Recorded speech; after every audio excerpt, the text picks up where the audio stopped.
Giturn over na sa lokal nga panggamahanan ang mga pwesto sa first batch stall renters sa Panabo City Market Complex.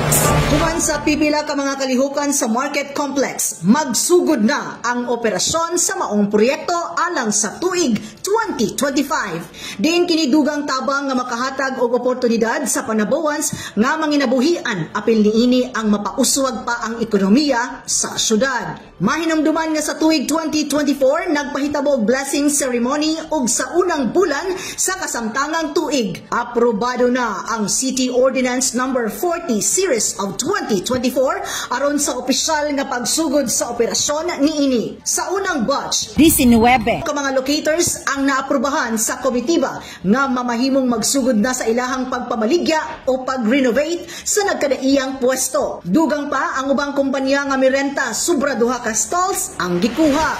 Wapo kaayo ang building, ready na siya for occupancy. Wala ka na kaayo o isipon pa. Ibutang mo na lang ang imuhang mga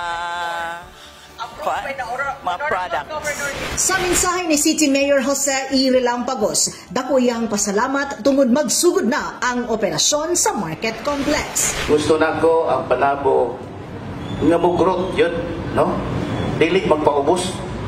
Gani karon murag ikaduhan dato tas tibok Mindanao ang Panabo. Usbo nato ang dagway sa Panabo. Sa kalihukan, anaa si Executive Secretary Joan Relampagos Kapuyan, CMDO Head Dulce Iri Lopez, kauban ang ubang City Department Heads, konsihales o uban pang mga bisita. I would also like to inform everyone, unang-una, that because of the leadership of our mayor, our city in the Cities and Municipalities Competitiveness Index is ranked 21 among all component cities in the Philippines.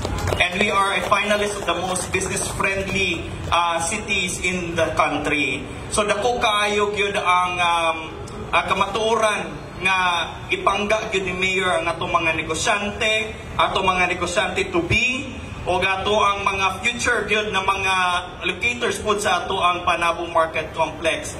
Dili na gyud ni siya ginaingon nga white elephant of the city kay masugdan na gyud ni nga mag-operate di na madugay.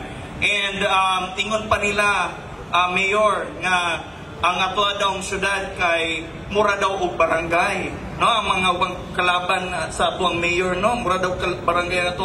Muto ba mo ana? Muto ba mo ana?